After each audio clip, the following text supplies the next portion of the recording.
ఎక్కడి నుంచి వస్తున్నావక్క? ఆ శివ ఇంటి నుంచేనా? అవును. అయితే ఏంటి? ఇలా నువ్వు ఆ ఇంటికి ఈ ఇంటికి తిరుగుతూ ఉంటే మనకి ఆ శివకి ఏదో సంబంధం ఉంది అనుకుంటారు. ఆ శంకర్ మీ ఆయన్ని చంపినట్టు మా ఆయన్ని కూడా చంపేస్తాడు. అప్పుడు నేను కూడా నీలాగే. శ్రీకృష్ణ, ఏంట పిచ్చి మాటలు? ఓ లోపలికి. సారీ వదినా, ఇది పిచ్చిది. ఆ శివగాడు చేసే పనులకి నాకేమైనా జరుగుతుందేమని భయపడి చస్తుంది వదినా. వదినా, ఈసారి శివని కలిసినప్పుడు కొంచెం జాగ్రత్తగా ఉండమని చెప్పు వదినా. అతన్ని నువ్వనుకున్నట్టు చేతకానివాడు కాదు. ఏం చెయ్యాలో ఏం చేయకూడదో చెప్పడానికి. చేతనైతే ముందు శివని ఇంటికి తీసుకురా. ఓ అన్నగా ఒప్పించి. ఇప్పుడు అతన్ని ఇంటికి తీసుకొస్తే మనం అందరం ఇబ్బందుల్లో పడతాం. నార్మల్, వాడు నీలాగా మధ్యలో వచ్చినాడు కాదే, నా తమ్ముడు. వాడు ఎక్కడున్నాడో డిసైడ్ చేయాల్సింది నువ్వు కాదు. నువ్వు ఎక్కడుండాలో డిసైడ్ చేసుకో.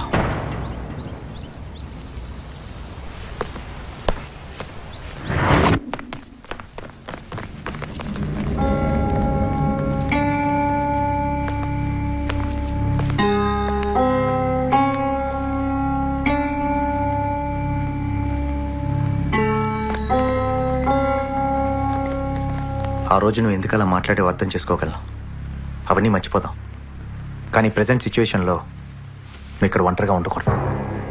అన్నయ్య, నేను ఇక్కడ ఉంటే నా ఒక్కడికే డేంజర్.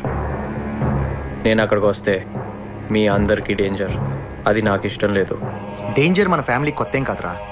విజయన్న కత్తి పట్టిన మొదటి రోజే అది మన ఫ్యామిలీ మెంబర్ అయిపోయింది. అన్నయ్య మీద ఏమాత్రం గౌరవం ఉన్నా వెంటనే నాతోరా.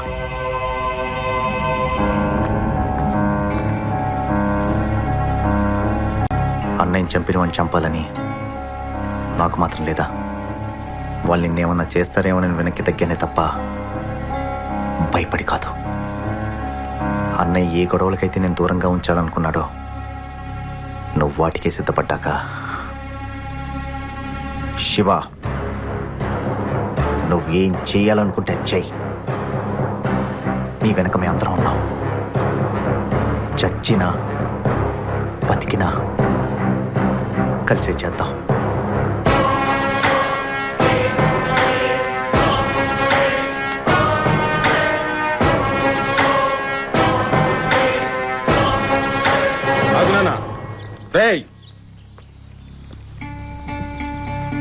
పదనాన్న,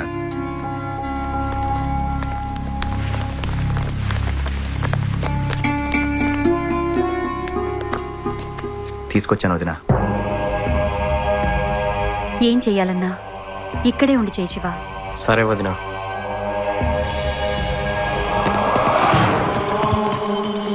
ఏం శంకరు, ఊళ్ళోకా? చిన్న సెటిల్మెంట్ ఉంది, చూసుకొని వస్తాను సార్.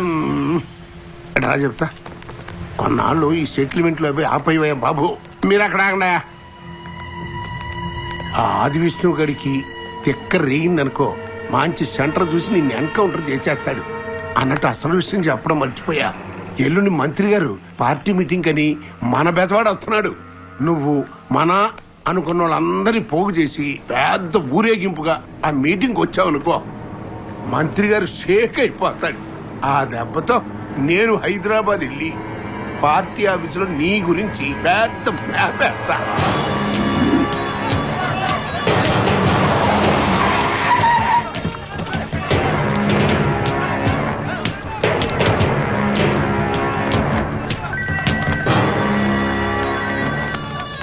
రమణ గారు,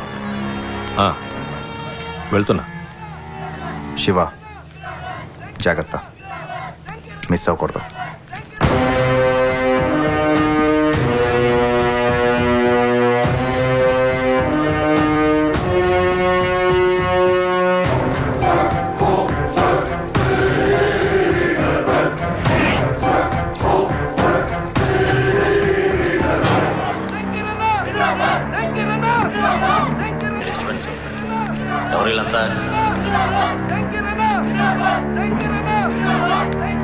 నమస్తే మంత్రి గారు. రమణ గారు పంపించారు మిమ్మల్ని కలవమని, అందుకే వచ్చా. బాగుందయ్యా, చాలా బాగుంది. రమణ చెప్పాడు ఫాలోయింగ్ కూడా బాగానే ఉన్నట్టుంది. ఓసారి హైదరాబాద్ పార్టీ ఆఫీసురా, తీరిగ్గా కూర్చొని మాట్లాడుకుందాం.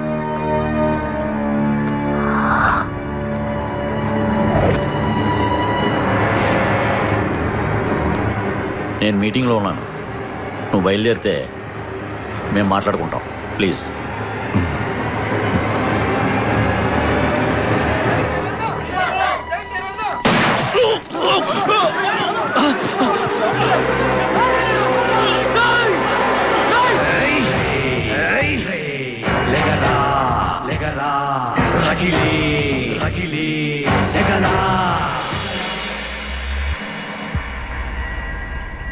ఏంటి నాన్న వాడిని చంపకుండా వదిలేశావు?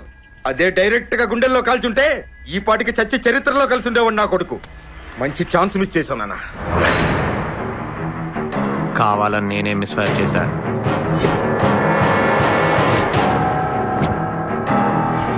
ఎందుకు నాన్న? ఇప్పటి వరకు ఏ ఊరు జనాన్ని వాడు భయపెట్టించి పరిగెత్తించాడో అదే ఊరి జనం ముందు వాడు చావు భయంతో పరిగెత్తేలా చేశాడు. ఈ అటాక్తో వాడిలో చావు భయం మొదలైంది.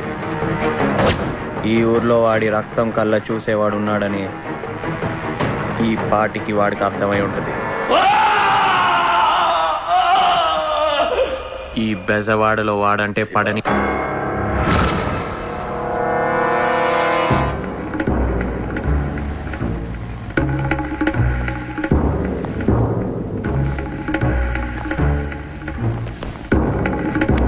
కూర్చోవచ్చా? కూర్చోండి.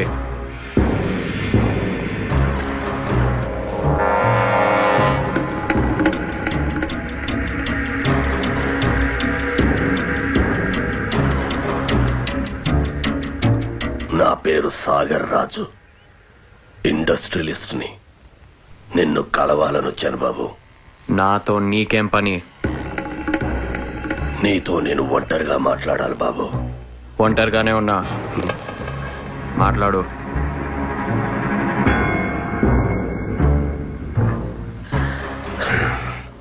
చూడు బాబు, ఈ బెజవాడకి సరిగ్గా నీ అంత వయసున్నప్పుడు, నీ వయసులో నేనున్నప్పుడు దేశం కాని దేశం వెళ్ళి రోడ్లు ఊడ్చి కార్లు కడిగి పైసా పైసా కూడబెట్టి తిరిగొచ్చి ఈ బెజవాడలో ఇండస్ట్రీస్ ని స్థాపించాను. డబ్బు సంపాదించాలన్న ఆశతో మాత్రం కాదు, ఈ బెజవాడ మీద నాకున్న పిచ్చి ప్రేమతో. కానీ ఈ బెజవాడ శంకర్ గాడి చేతిలో ఉన్నదని తెలిసాక తట్టుకోలేకపోయాను. చిన్నవాడివైనా ఒక్కడివి, నువ్వు ఒక్కడివే వాడిని ఒంటరిగా ఎదుర్కొన్నావని తెలిసిన తర్వాత నీకు సహాయం చేయాలని వచ్చాను. అడుగు బాబు, ఆ శంకర్ గాడిని లేపేయడానికి నీకు ఏం కావాలో అడుగు. నాకున్న అంగబలం, అర్థబలం, ఆర్థిక బలం నువ్వు అడిగిన మరుక్షణం నీ ముందుంటాయి. ఆ శంకర్ గాడిని లేపేస్తే బెజవాడ మనదవుతుంది. ఏంటే? ఆ శంకర్ గాడిని లేపేస్తే బెజవాడ మనదవుతుంది బాబు. శంకర్ గాడికి నాకు ఉన్న గొడవ నా పర్సనల్ గొడవ. అది నాకున్న దమ్ముని నమ్ముకుని పెట్టుకున్నాను తప్ప నీలాంటి వాడిచ్చే సొమ్ముని నమ్ముకుని కాదు.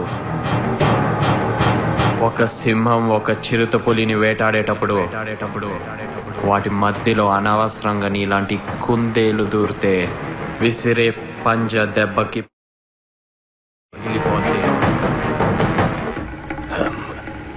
అది కాదు బాబు. నువ్వెవరో, ఎలాంటి వాడివో, నా దగ్గరికి ఎందుకు వచ్చావో నాకు బాగా తెలుసు. శివ, ఈ ఊళ్ళో మాలాంటి ముసలి వాళ్ళని కాదని మీ కుర్రాళ్ళు ఇంకొక్క మాట నువ్వు నాతో మాట్లాడితే నా చేతిలో ఇప్పుడే ఇక్కడే గ్యారంటీగా చేస్తావు. పోరా.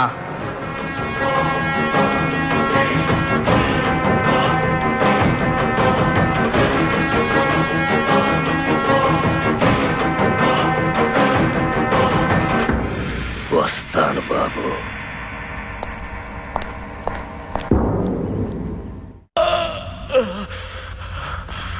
అన్నా వాడెవడ కాదన్నా, జయకృష్ణ తమ్ముడు శివకృష్ణ అన్న. నన్ను కాల్చింది వాడే అని తెలిసిన తర్వాత కూడా వాడిని వదిలేసి వస్తావా? ఎందుకు లేపలేదు వాడిని? ఇప్పుడు వాడిని అటాక్ చేయడం చాలా కష్టం అన్న. ఆ ఏరియాలో ఆ పరిశ్రమ గారు సెక్యూరిటీతో మొత్తం టైట్ చేసాడన్న. ఆ చుట్టుపక్కల మన వాళ్ళు ఎవరు కనిపించినా కుక్కర్ కాల్చడి కాల్చి పడేస్తున్నారన్న. వాడున్న చోటికి మీరు వెళ్ళలేకపోతే మీకు కావలసిన చోటికి అతన్ని రప్పించచ్చు కదా. ఏమంటారు లాయర్ గారు?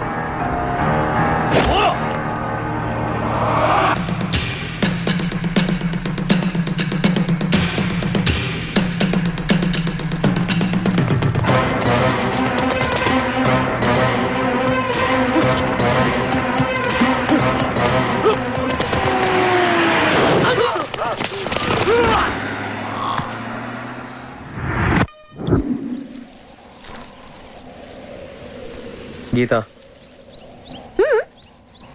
ఇక్కడి నుంచి మనం ఒంటరిగా కలుసుకోవడం వీలవదు. ఏ? ఆ శంకర్ గారి మనుషులు నన్ను చంపాలని ట్రై చేస్తున్నారు. నువ్వు నాతో కలిసి తిరిగితే నీకు డేంజర్. నువ్వు నా పక్కనున్నంత వరకు నాకేం కాదులే, లైట్ తీసుకో. గీత, వాళ్ళు రౌడీలు, పక్కన ఎవరున్నా వదిలిపెట్టరు. చూడు శివ, మా నాన్న పోలీస్ ఆఫీసర్.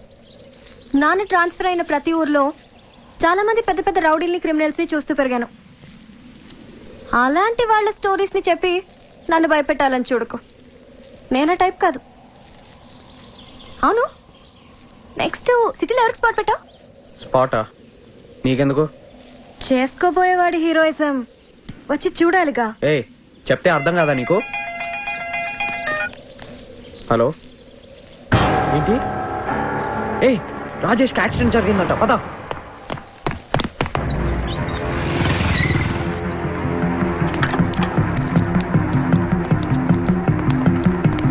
ఆపరేషన్ థియేటర్ ఎక్కడండి? అటెళ్ళండి.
శివ శివ అంటూ పొద్దున్న లేచింది మొదలు నీ వెంటే తిరుగుతూ ఉండేవాడు. అలాంటిది అన్యాయంగా నా కొడుకుని చంపేశారే.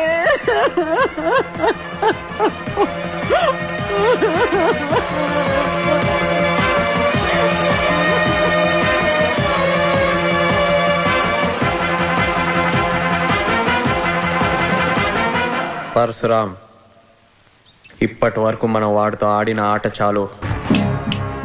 ఈ ఆటతో మన చరిత్ర బెజవాడలో నిలిచిపోద్దు.